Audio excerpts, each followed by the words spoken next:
Assalamualaikum warahmatullahi wabarakatuh.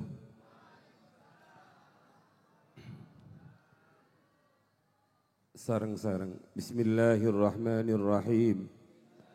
Subhanakallahumma Rabbana la ilma lana illa ma 'allamtana innaka antal alimul hakim.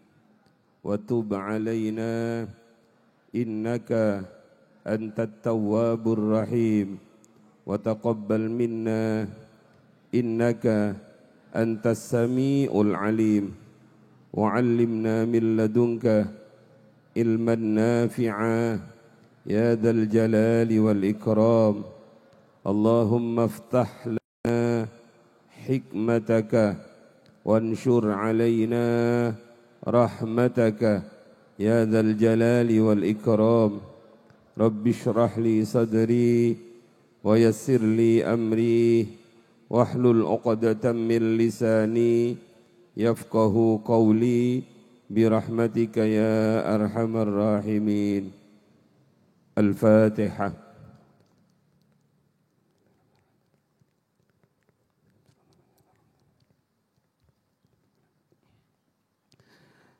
Bismillahirrahmanirrahim. Alhamdulillahi rabbil alamin. Wassalatu wassalamu ala ashrafil anbiya'i wa afdalil mursalin. Sayyidina wa habibina wa syafi'ina wa qurrati a'yunina Muhammadin wa ala alihi wa ashabihi wa tabi'in wa man tabi'ahum bi ihsanin ila yaumiddin, amma ba'du. Faqad qala ta'ala fi kitabihil karim, a'udzu billahi minasy syaithanir rajim, lil fuqara'il muhajirin alladhina ukhriju min diyarihim wa amwalihim yabtaghuna fadlan minallahi wa ridwana wa yansuruna Allaha wa rasulahu ulaika humus shadiqun. Allahumma nawwir qulubana wa quluba jami'i man jalasa fi majlisina hada binuril ma'rifah wa ilmil mukashafah wal basirah wal iman wal islam.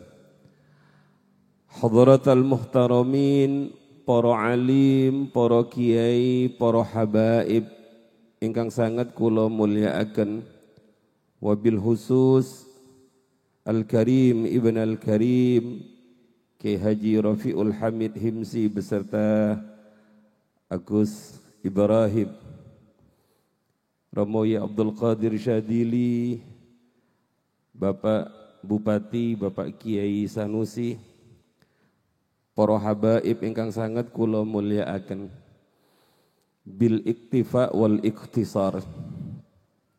Bapak-bapak, ibu-ibu, kula tertarik sekali nopo yang disampaikan oleh Romo Yai Rafiq tadi. Suksesnya kita hanya karena anugerah Allah Subhanahu wa ta'ala. Kulo garis bawahi dan kulo nyuwun izin membacakan satu hikmah dalam kitab Al-Hikam untuk menjelaskan nopo yang disampaikan secara luar biasa oleh beliau. Setiap murid, setiap salik, orang yang mengharap ridhonya Allah, orang yang berjalan menuju Allah, itu pada akhirnya akan sampai kepada Allah, akan mendapatkan ridhonya Allah, akan sampai yang disebut dengan wusul ilallah, ma'rifah ilallah.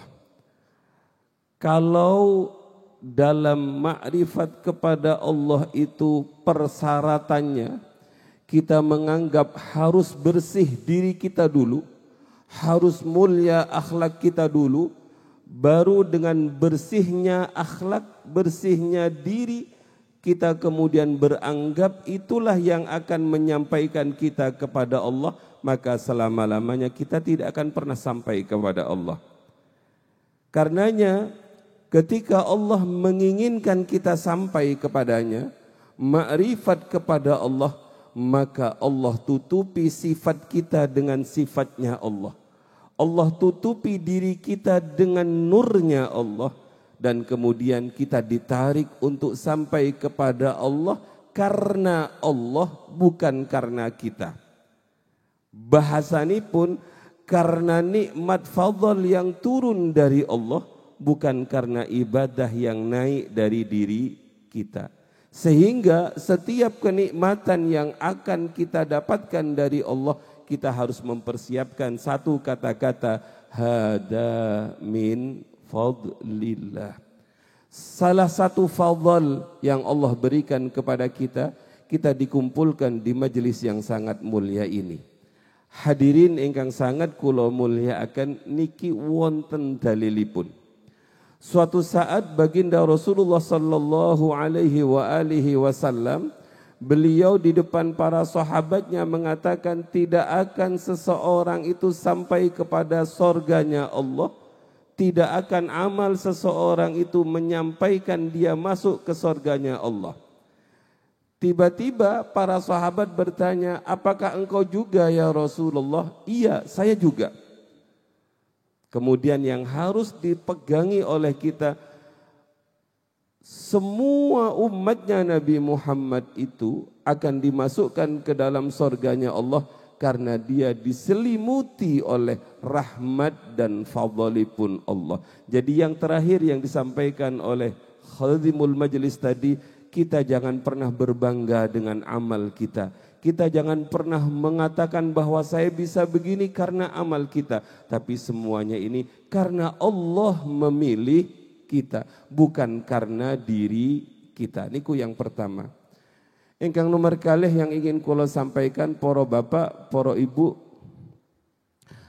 Ketika Sayyidina Umar mengumpulkan para sahabat, karena saat itu beliau belum punya pedoman kalender, maka para sahabat itu banyak mengusulkan bahwa tahun baru itu dimulai dari lahirnya Nabi.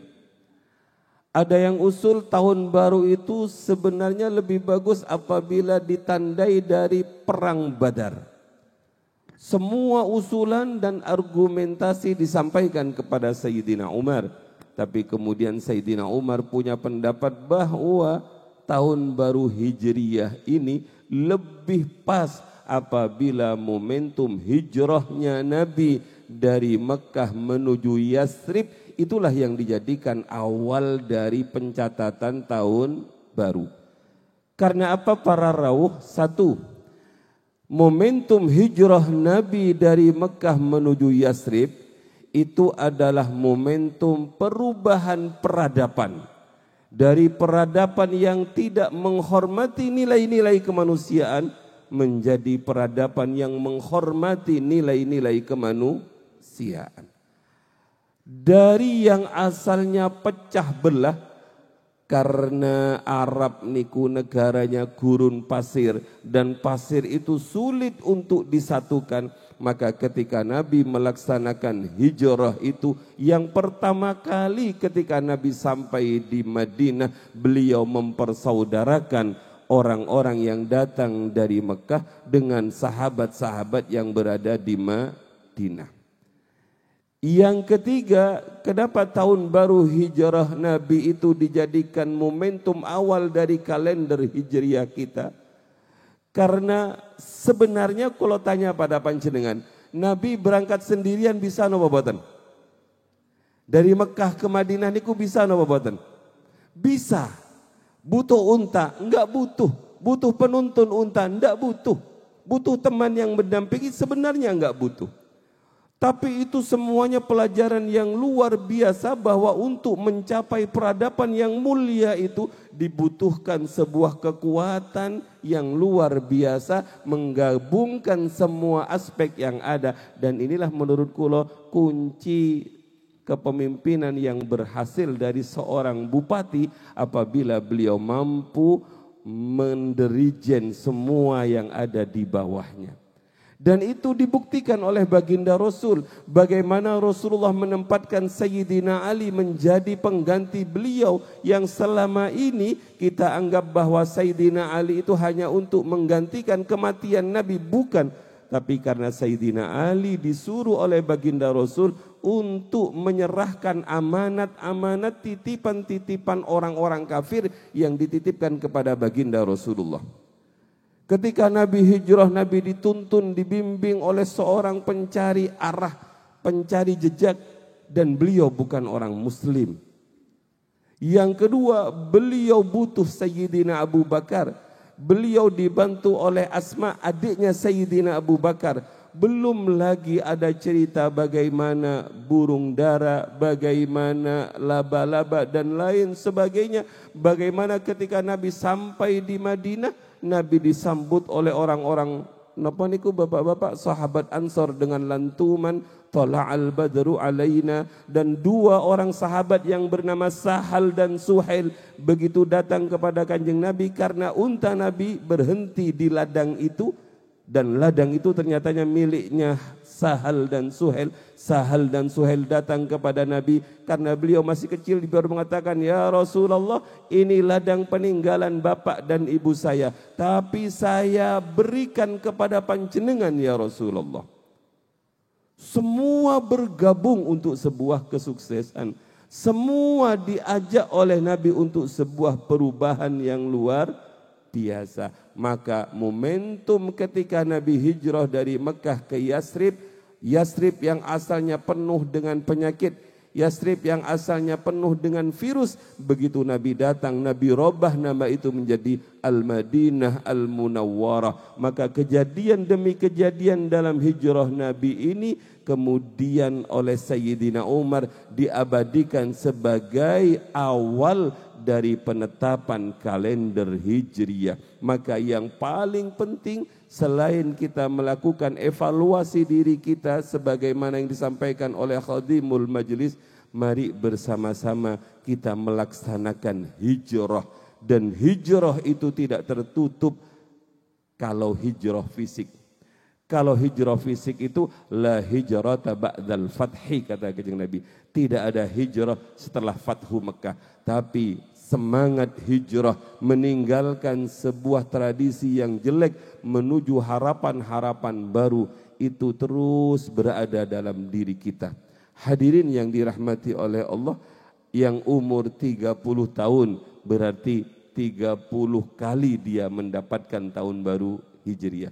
Yang umur 40 tahun, yang umur 50 tahun, yang umur 65 tahun dia mendapatkan tahun baru Hijriah sesuai dengan umurnya masing-masing. Karenanya saya betul-betul napa nggih seperti disiram, diingatkan oleh beliau. Selama ini kita banyak sholawatannya, apa banyak lalainya. Selama ini kita banyak zikirnya, apa banyak lalainya. Selama ini kita banyak HP-nya, apa Qur'annya. Pertanyaan-pertanyaan sebenarnya boten butuh jawaban dari kita, tapi butuh sebuah keseriusan bahwa tahun baru ini kita harus lebih baik dibandingkan tahun kemarin. Dan mudah-mudahan kita masih mendapatkan kesempatan untuk bisa berjumpa dengan tahun baru yang akan datang. Hadirin ingkang sangat kula muliaken, ingkang nomor kalih, kula ingin membaca satu ayat. A'udzu billahi minasyaitonir rajim. Lil fuqara'il muhajirin alladzina ukhriju min diyarihim wa amwalihim yabtaghuna fadlan minallahi wa ridwana wa yansurunallaha wa rasulah ulaika humus shadiqun. Ayat ini bapak-bapak, ibu-ibu adalah ayat yang spesial untuk kaum muhajirin.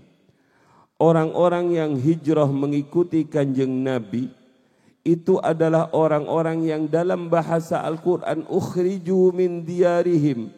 Mereka diusir dari rumah-rumah mereka. Wa amwalihim, mereka juga dipaksa untuk meninggalkan harta-harta mereka. Ada yang betul terpaksa mengikuti Nabi karena luar biasa penyiksaan orang kafir Quraisy. Tapi ada banyak di antara sahabat yang dengan sukarela meninggalkan rumahnya, meninggalkan hartanya, meninggalkan keluarganya yang tidak mau ditinggalkan.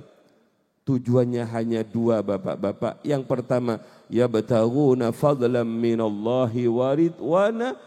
Yang kedua, wa yansurunallaha wa rasulah. Mereka dalam hidup tidak memikirkan apa-apa kecuali hanya mencari fadl dari Allah, hanya mencari ridha dari Allah. Yang kedua, mereka ingin berjuang bersama Rasulullah. Nikilah menurut kula jenengan banget. Makanya Khadim tadi mengatakan siap berangkat, siap. Yabtaghuna fadlan minallahi wa ridwana wa yansurunallaha wa rasulah. Sampai baru malam ini kula mendapatkan cerita bahwa Mbah Yai saking kangennya kepada baginda Rasul sampai utang sowan kepada baginda Rasul. Kira-kira niki saged ditiru bapak-bapak? Monggo ditiru. Mangke nek sampai teng riku jenengan matur sami seperti Romo Yai. Yai, saben kula gadaikan. Ya Rasulullah, sapi kula gadaikan. Yang punya sapi digadaikan. Yang tidak punya apa-apa ya Rasul, jenengan paham kalau kula kesini karena keuangan pada panjenengan kula ngutang ya Rasul. Kalau panjenengan pulang tidak bisa nyaur utang ke makomnya Romo Yai, udek-udek. Napa diudek-udek niki Gus? Kados Mbah Yai Batu Ampar niku lho Gus. Napa nggih dioglek-oglek. Yai utang saya, Yai utang saya. Mantun niku jenengan sowan teng Bapak Bupati. Nggih wonten ikhtiar. Insya Allah kalau jenengan matur kecil bagi beliau kalau urusan gitu. Hadirin ingkang sangat kula mulian, kula boten ragu sama sekali. Ngeten niki adalah hal yang biasa. Dan itu tidak berat bagi seorang Rasulullah sallallahu alaihi wasallam. Bapak-bapak, ibu-ibu, yang penting adab. Kula kemarin setengah atau 1 bulan yang lalu sowan ke Rasulullah. Mentun sowan saking Rasulullah ke Mekah umrah, nikahaken putri kula. Terus mantun niku kula ke Mesir. Di Mesir niku kula sowan kepada Syekh Abil Hasan Asyadzili salah satunipun. Syekh Abil Hasan Asyadzili niki pendiri Thariqah Syadziliyah yang thariqahnya dibaca hampir seluruh wali kutub. Karena beliau dawuh bahwa wali kutub setelah saya semuanya itu dari Thariqah Syadziliyah. Itu permohonan beliau kepada Allah dan betul nyatanya bahwa setiap wali kutub itu adalah salah satunya adalah pasti thariqahnya adalah Thariqah Syadziliyah. Makamipun beliau niku berada di Humaisaro, di puncak gunung. Perjalanan dari Kairo Mesir, kota Mesir ibu kotanya niku menuju Humaisaro niku jarak tempuh kalau pakai bis hanya sekitar 20 jam. Enteng kalau hanya ke Mundi tadi niku ke Jakarta. Nah, wale naik pesawat Semarang enteng. Kulo niku 20 jam naik bis. Berat sekali karena bisnya tidak ada bis seperti bis Malang. Jelek-jelek teng niku bisnya. Tapi sama sekali tidak ada rasa capek, sama sekali tidak ada rasa keluhan. Kenapa? Karena kita akan bertemu dengan panutan thariqah kita. Hadirin yang sangat kula muliakan, Syekh Abil Hasan Asyadzili niki adalah orang yang sejak kecil sudah diangkat menjadi walinya Allah. Jenengan pingin menjadi walinya Allah? Pingin? Kalau kasih tahu caranya. Ketika beliau semua perjalanan hidup beliau Syekh Abil Hasan Asyadzili niki tidak berdasarkan keinginannya tapi berdasarkan perintah dari gurunya. Kalau panjenengan menganggap bahwa Al-Karim Ibn Al-Karim adalah guru panjenengan, kalau panjenengan disuruh berangkat ke Semarang, berangkat napa boten? Berangkat. Kalau panjenengan disuruh ke Kediri, berangkat napa boten? Berangkat. Kalau panjenengan disuruh ke Jakarta, berangkat napa boten? berangkat karena murid itu di hadapan guru itu kal qalami bainal asabi, seperti pen di jari-jarinya tangan kita. Terserah jari ini, pen ini mau dibuat nulis, pen ini mau dibuat garuk-garuk, pen ini mau dibuang, pen ini mau dipatahkan, terserah jari-jari saya. Itulah sikap murid di hadapan guru. Dan gurunya niki betul-betul guru yang arif dan bijaksana. Semua perjalanan Abil Hasan Asyadzili niku bapak-bapak semuanya berdasarkan perintah gurunya. Ketika kecil umur 6 tahun beliau diperintah gurunya untuk pergi ke Tunis. Begitu beliau berangkat ke Tunisia, di tengah jalan beliau menjumpai banyak sekali orang-orang fakir miskin. Banyak sekali anak-anak yatim yang mati kelaparan, ada yang sakit kelaparan. Ciri walinya Allah niku punya sifat karom. Karom niku lebih tinggi dibandingkan sahi. Karom niku lebih luar biasa dibandingkan hanya sekedar dermawan. Bahasa Malangipun dermawan kuadrat. Begitu Abil Hasan Asyadzili melihat kanan kirinya banyak orang yang kelaparan, kanan kirinya banyak orang yang sakit, bahkan ada yang meninggal karena lapar, dalam hatinya kerentek ngeten. Niki katos kerentekipun guru kita Romo Syadzili, ya Mulai Abdul Rahim Syadzili. Kerentekipun ngeten, ya Allah, andai saya engkau anugerahi harta berupa uang, maka saya akan masuk ke toko-toko roti itu, akan saya tebas roti-roti itu, akan saya berikan kepada mereka semua. Tiba-tiba ada hatif, hei anak kecil, coba rogoh kantong kamu. Begitu dirogoh kantongnya bapak-bapak, ibu-ibu, ternyata penuh dengan dinar dan dirham. Lari anak kecil yang bernama Abil Hasan Asyadzili ini, kemudian dibelilah roti-roti itu semua ditebas bapak-bapak, diberikan kepada orang-orang yang fakir miskin itu sehingga mereka semuanya merasa kenyang. Setelah mereka kenyang, pergilah anak kecil ini menuju masjid untuk melaksanakan sholat. Begitu dia selesai sholat, Assalamualaikum warahmatullahi, Assalamualaikum warahmatullahi. Ada seorang pemuda yang tampan yang menegurnya, wahai anak kecil, sini kamu duduk di depan saya. Begitu duduk di depannya, dicium keningnya, kemudian dia berkata, selamat ya, engkau telah dianugerahi pangkat kewalian oleh Allah. Anak kecil yang bernama Abil Hasan niki bertanya, sampean siapa Pak? Ketahuilah saya adalah Khidir, nabinya Allah yang disuruh oleh Allah untuk mengucapkan salam kepada panjenengan. Begitu selesai mengatakan, niki namanya pentasbihan seorang wali ketika dia masih muda.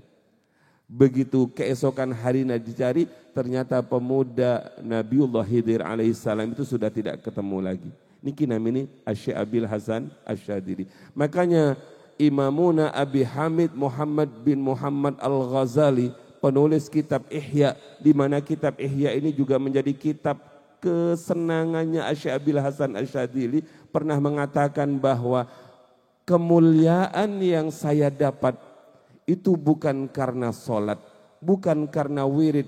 Jangan diartikan beliau tidak sholat sunnahnya luar biasa. Jangan diartikan beliau tidak wiritannya luar biasa. Tapi beliau mengatakan bahwa pangkat yang Allah berikan kepada saya ini bukan karena wiritan saya, bukan karena sholat saya, tapi karena saya punya sifat karom terhadap orang-orang kecil. Bahkan bukan hanya dermawan kepada fakir miskin. Syekh Abi Imamuna Abi Hamid bin Muhammad Al-Ghazali juga sangat dermawan kepada lalat yang hinggap di mangsinya, kan ngoten ceritane bapak-bapak ibu-ibu. Hadirin ingkang sangat kula muliakan, nikulah Syekh Abil Hasan Asyadzili. Lah suatu saat Syekh Abil Hasan Asyadzili niki kula pengin bercerita kepada panjenengan agar muncul rasa cinta kita kepada Syekh Abil Hasan Asyadzili. Karena dengan menceritakan orang-orang soleh, maka akan turun rahmat demi rahmat Allah ke majelis yang mulia ini. Suatu saat Syekh Abil Hasan Asyadzili diperintahkan oleh gurunya, "Nak, kalau kamu pingin ketemu guru sejatimu, bukan di sini, tapi pulanglah kamu. Di sana kamu akan ketemu dengan guru kamu."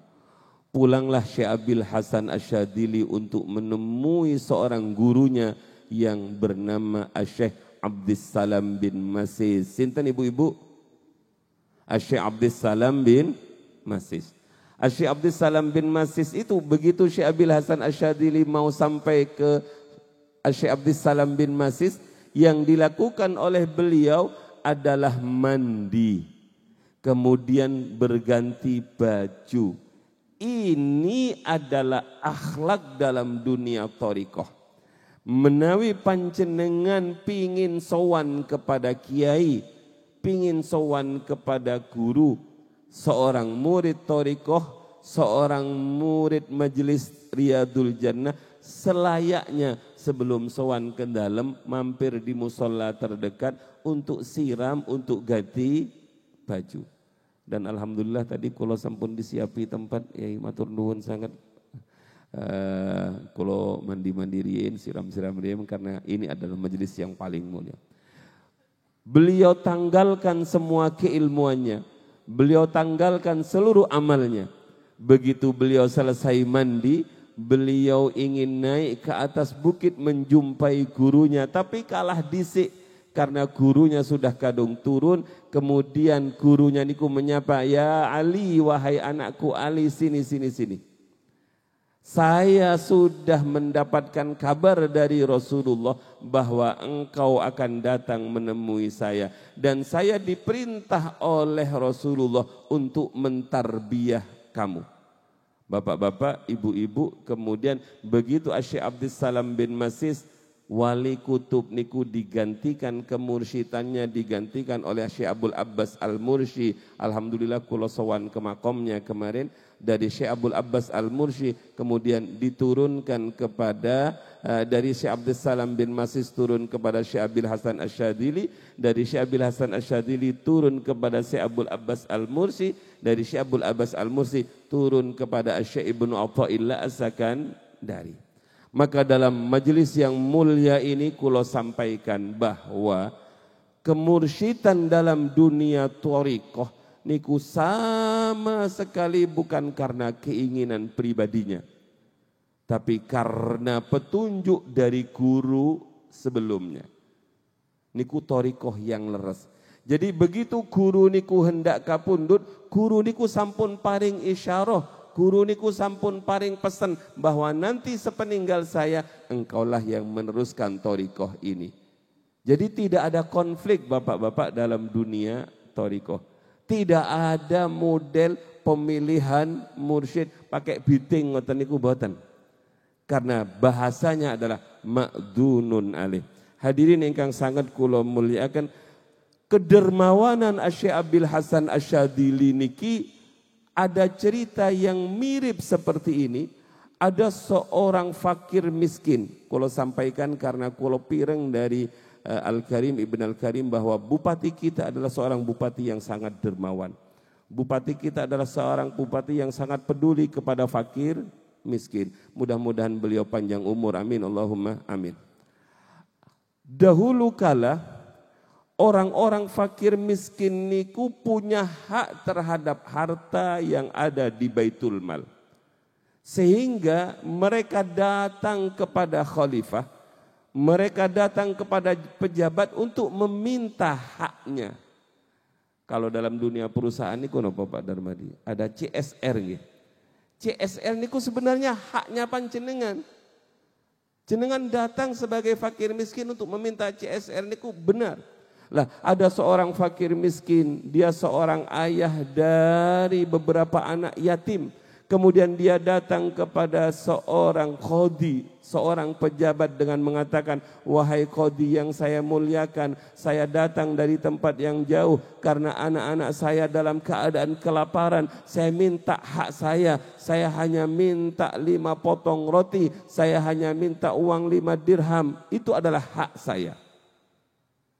Itu bukan karena kasih sayangnya qadhi, tapi itu adalah hak yang diminta oleh fakir miskin. Bapak-bapak, ibu-ibu, kemudian sang qadhi niki mengatakan begini, oke, saya kasih. Tapi nanti ya, saya sedang repot hari ini. Nanti duhur. Akhirnya duhur dia datang, kemudian dia bilang, dengan kemuliaan 10 Muharram ini yang disebut dengan Yaumu Asyura, dengan kemuliaan hari ini tolong berikan hak saya, mana roti untuk anak-anak saya, mana uang untuk anak-anak saya. Katanya qadhi kemudian mengatakan, nanti dulu ya, saya masih repot, asar kamu balik ke sini. Begitu balik ke anak-anaknya, anaknya tepuk tangan, bapak sudah datang, mana rotinya. Kemudian bapak itu bilang, nak belum, sabar ya, nanti mau dikasih asar. Begitu asar dia datang, dia katakan nanti maghrib. Akhirnya orang tua ini menangis di pinggir jalan. Dia mengatakan, bagaimana saya kuat melihat anak saya menangis. Bagaimana saya akan tahan melihat air mata yang keluar dari anak-anak yatim saya. Makanya bingung bapak-bapak enggak pulang akhirnya. Begitu enggak pulang tapi dia bingung. Dalam kebingungan itu datanglah seorang Nasrani. Seorang yang beragama non-muslim. Dia bertanya, Pak, kelihatannya kamu susah, ada apa? Ketahuilah bahwa saya punya anak yatim 5 orang dalam keadaan kelaparan. Saya minta kepada itu hak saya. Ternyata saya hanya dijanji zuhur gak dikasih, asar gak dikasih, maghrib gak dikasih. Saya mau pulang, saya kasihan kepada anak-anak. Butuh berapa sampean, Pak? Saya butuh sekian. Bapak-bapak, ibu-ibu, kedermawanan inilah yang bisa merubah nasib. Maka kemudian orang Nasrani itu mengatakan, diambilkan roti sebanyak-banyaknya, dikasih uang secukupnya, kemudian dia berkata, kalau masih kurang, pintu rumah saya terbuka untuk kamu, dan setiap hari saya akan mengirim pembantu saya untuk memberi makan anak-anak kamu. Hadirin yang dirahmati oleh Allah, kalau percepat, maghrib datang, isya datang, kemudian begitu isya, sang Nasrani niku bermimpi. Dan sang qadhi juga bermimpi dengan mimpi yang sama. Sang qadhi niku bermimpi bahwa kiamat telah datang. Semua yang beramal baik disiapkan sorga dan bidadarinya serta hidangan-hidangan yang luar biasa. Ada 1 rumah, 2 rumah istana, kemudian tertulis itu sebenarnya namanya si Fulan bin Fulan. Begitu dia mau masuk rumah itu, tiba-tiba rumah itu di pintunya dikunci, papan namanya digosok, diganti nama sang Nasrani. Begitu dia bertanya, itu kenapa rumah saya kok diganti dengan orang yang saya tidak kenal? Ketahuilah, dia yang menjadi pemilik rumah ini. Siapa dia? Dia adalah seorang Nasrani. Nasrani mana bisa masuk surga? Sudah dia mendapatkan hidayah tadi maghrib dan dia menjadi seorang muslim. Bapak-bapak, ibu-ibu bangun, wah kaget betul. Akhirnya dia datangi Nasrani ini, kemudian dia berkata, hei, kamu punya amal apa? Amal yang kamu sia-siakan. Amal apa? Saya beli. Amal yang kamu sia-siakan. Saya telah memberi anak yatim. Makanya kemudian 10 Asyura niku disebut hari rayanya anak yatim. Saya telah memberi makan, mengenyangkan anak yatim. Dan saya tahu ada anak yatim yang saya kenyangkan itu mengangkat tangannya sambil tertawa. Dia mengatakan, wahai Allah yang maha pemurah, berikan kemurahan-Mu kepada orang yang mengenyangkan kami. Akhirnya orang niku mendapatkan hidayah. Hadirin yang dirahmati oleh Allah, akhirnya pejabat itu mengatakan, saya beli amal kamu. Kemudian dia bilang, saya tidak menjual amal saya. Berkali-kali lipat saya beli. Enggak, saya enggak jual. Bukankah kamu Nasrani? Iya, saya memang seorang Nasrani. Tapi karena barokahnya dermawan. Niku tadi loh bapak-bapak. Orang yang umur 6 tahun saja dermawan menjadi walinya Allah. Orang yang Nasrani dermawan, dia kemudian menjadi muslim, mendapatkan hidayah dari Allah Subhanahu wa ta'ala. Bapak-bapak, ibu-ibu ingkang sangat kula mulyakaken, barangkali sekedar tambahan evaluasi diri, sudahkah kita dalam tahun-tahun kemarin peduli terhadap tetangga kanan kiri kita? Sudahkah kita peduli terhadap saudara-saudara kita yang berada di bawah garis kemiskinan? Sudahkah kita betul-betul kuat persaudaraannya? Itu adalah momentum malam ini, adalah momentum untuk mengevaluasi niki semua. Kalau tutup terakhir, setiap malam tahun baru Hijriah niku doanya panjang, dan doa niku sudah diajarkan oleh guru-guru kita. Salah satu doa yang paling sering kita dengar adalah Allahumma inna nas'aluka al-ismata minasyaitani wa awliyaihi. Ya Allah, saya mohon kepada panjenengan penjagaan terhadap syaitan dan saudara-saudaranya syaitan. Nopo maksudipun bapak-bapak, di hadapan kita niku ada syaitan, dan syaitan niku dua bapak-bapak, syayatinal insi wal jinni. Ada syaitan yang berbentuk jin, ada syaitan yang berbentuk manusia. Maka malam ini kita mohon kepada Allah, karena kita tidak akan mampu mengalahkan syaitan kecuali atas bantuan dari Allah Subhanahu wa ta'ala. Ingat bapak-bapak, syaitan enggak butuh kawin, syaitan enggak butuh makan, syaitan enggak butuh minum, syaitan enggak butuh tidur, syaitan enggak butuh healing, syaitan enggak butuh nopo-nopo. Fokusnya hanya ingin menggelincirkan kita, sedangkan kita manusia butuh makan, butuh minum, butuh tidur, butuh istri, butuh healing dan lain sebagainya, sehingga penjagaan kita enggak mungkin sempurna. Maka yang bisa menjaga kita dari setan hanya Allah Subhanahu wa ta'ala. Ada sebuah analogi yang disampaikan oleh para tokoh sufi. Kalau kamu ingin menghadapi anjing galak itu, kamu jangan tantang anjing itu untuk berkelahi dengan kamu. Hei anjing, kau usah menyala-nyala seperti itu. Ayo hadapi saya punya jurus. Bapak-bapak, sekalipun panjenengan menang, tapi lawannya anjing. Orang yang hebat gak mungkin dia akan tukaran silat dengan anjing. Maka kalau ingin mengalahkan anjing, kata orang-orang sufi, kamu tinggal bilang saja kepada pemilik anjing itu, Pak, anjingmu. Misalnya kalau kalian panjenengan dikejar anjing niku, jenengan jangan lawan anjing itu, tinggal jenengan jerit kepada pemilik anjing itu, Pak, anjing jenengan, anjing jenengan, anjing jenengan. Maka sang pemilik anjing itu mengatakan, jeng balik, itu konco. Maka dia akan balik. Bapak-bapak, ibu-ibu, kalau kita ingin menundukkan setan, enggak mungkin kita bisa menundukkan. Maka yang paling bagus adalah meminta perlindungan kepada yang menciptakan setan, yakni Allah Subhanahu wa ta'ala. Yang terakhir, untuk menghadapi setan bukan hanya sekedar perlindungan saja dari Allah, tapi kita butuh ilmu, karena setan itu lebih takut kepada orang yang tidur berilmu dibandingkan orang yang bodoh tapi beribadah. Kalau tutup, ada setan yang masuk masjid, ternyata setan itu juga senang masuk masjid, bapak-bapak. Begitu dia masuk masjid, keluar lagi, ketemu dengan Sayyidina Umar. Tan, lapo sampean kok metu?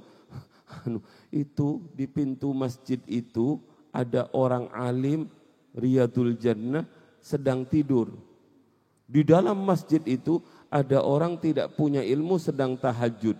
Saya lebih takut kepada orang yang alim yang sedang tidur dibandingkan kepada orang yang sedang sholat tapi dia bodoh. Ditanyakan, kenapa pada orang tidur kamu takut, sedangkan orang yang beribadah kamu tidak takut? Kalau orang yang beribadah itu gampang saya goda. Saya bilang saja, saya bisiki kepada dia, kamu memang orang hebat, enggak ada orang sehebat kamu. Maka dia akan mengatakan, baru tahu dah siapa saya. Selesai sudah bapak-bapak. Tapi begitu orang alim, orang yang punya ilmu kesandung saya, dia terbangun, maka dia akan membimbing orang-orang yang bodoh itu. Karenanya mudah-mudahan anak-anak kita menjadi anak-anak yang alim, anak-anak yang beramal saleh, anak-anak yang terus berjuang di hadapan Allah, berjuang membantu perjuangan Rasulullah sallallahu alaihi wasallam. Bapak-bapak, ibu-ibu, mari perkuat persaudaraan kita, mari perkuat empati kita, karena itulah hikmah terbesar dari tahun baru Hijriah. Mudah-mudahan tahun ini lebih baik dibandingkan tahun yang akan datang.